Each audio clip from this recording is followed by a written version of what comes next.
Stanley had never seen the office this brightly lit. Was it a sign of something? He hoped it was. He hoped very much that it was.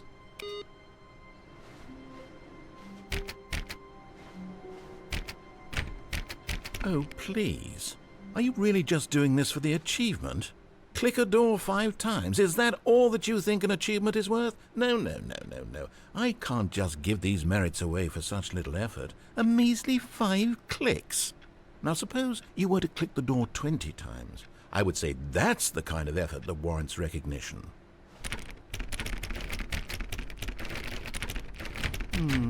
I have to say I'm still not feeling the satisfaction of witnessing true effort for a noble cause. Perhaps 50 clicks will do it. Yes, almost certainly 50 clicks.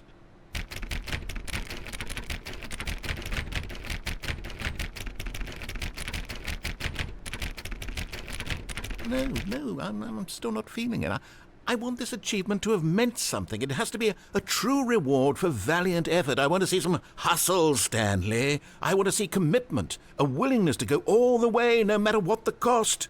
Why don't you go put 20 clicks into door number 417?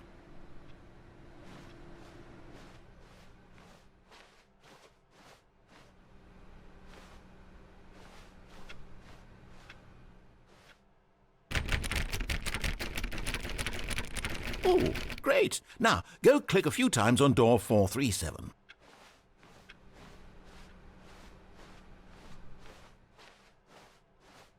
Excellent. I think we're getting somewhere. Now, door 415. Let's give it 10 clicks or so.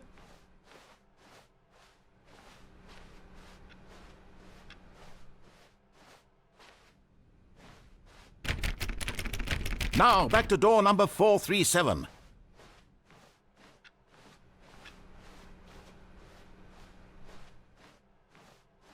Let's see. How about you click on, well, I don't know, the copy machine?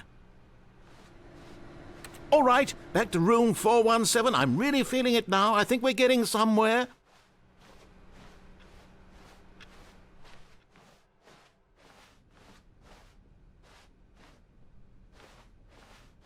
Okay, now go climb on employee 419's desk.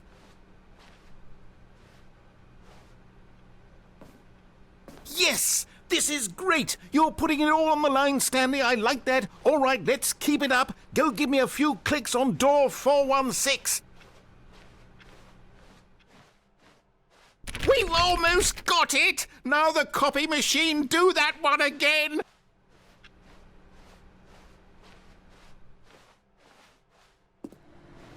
Finish it off, Stanley! 5 clicks on door 430!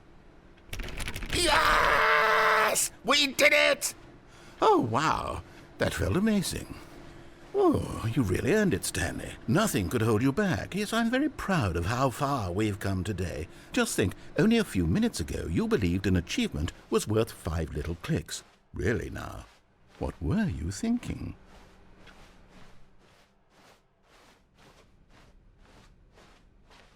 When Stanley came to a set of 2 open doors, he entered the door on his left. This was not the correct way to the meeting room, and Stanley knew it perfectly well. Perhaps he wanted to stop by the employee lounge first, just to admire it. Wow, yes, this room. What a beautiful room.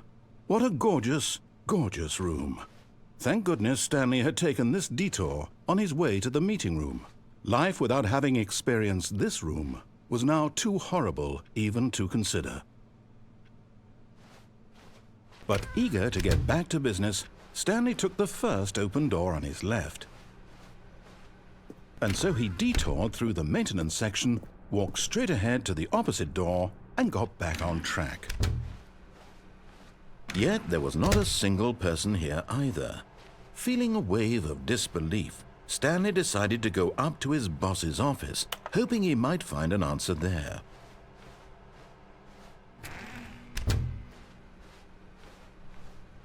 Coming to a staircase, Stanley walked upstairs to his boss's office.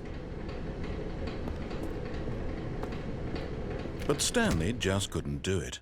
He considered the possibility of facing his boss. Admitting he had left his post during work hours, he might be fired for that. And in such a competitive economy, why had he taken that risk? All because he believed everyone had vanished? His boss would think he was crazy. And then something occurred to Stanley. Maybe, he thought to himself, maybe I am crazy.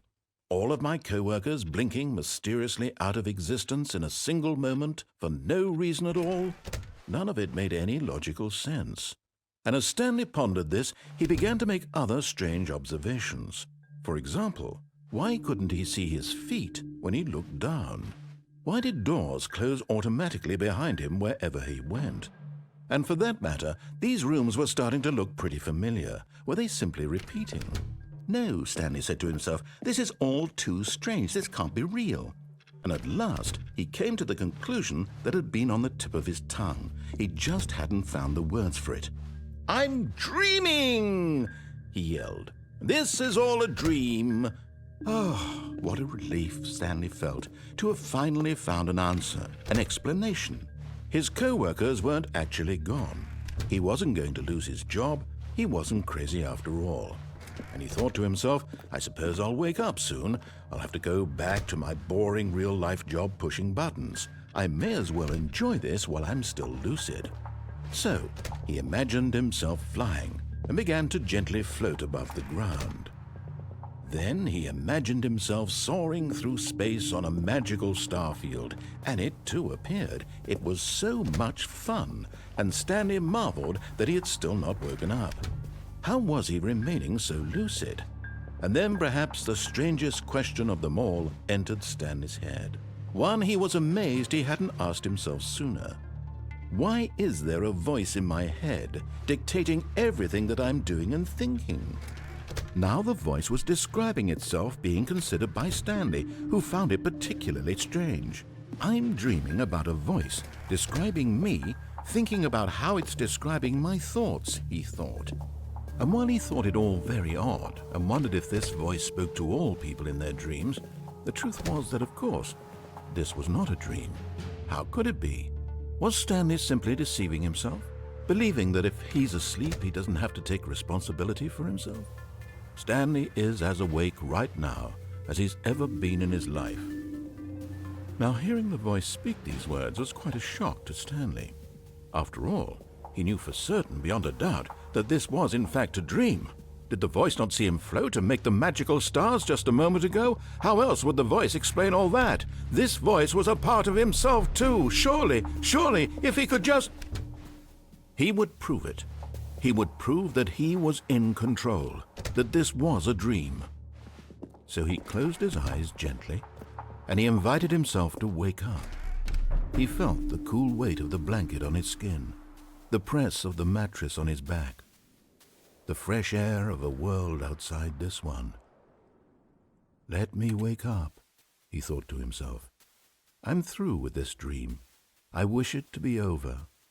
Let me go back to my job. Let me continue pushing the buttons. Please, it's all I want. I want my apartment and my wife and my job. All I want is my life exactly the way it's always been. My life is normal. I am normal. Everything will be fine. I am okay.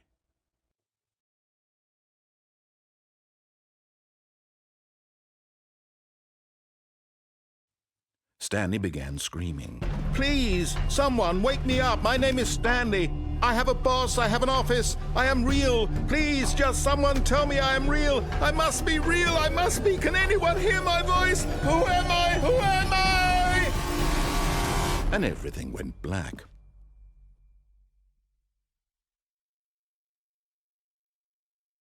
This is the story of a woman named Mariella.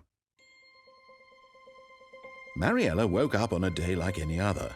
She arose, got dressed, gathered her belongings, and walked to her place of work. But on this particular day, her walk was interrupted by the body of a man who had stumbled through town talking and screaming to himself, and then collapsed dead on the sidewalk. And although she would soon turn to go call for an ambulance, for just a few brief moments she considered the strange man. He was obviously crazy. This much she knew. Everyone knows what crazy people look like.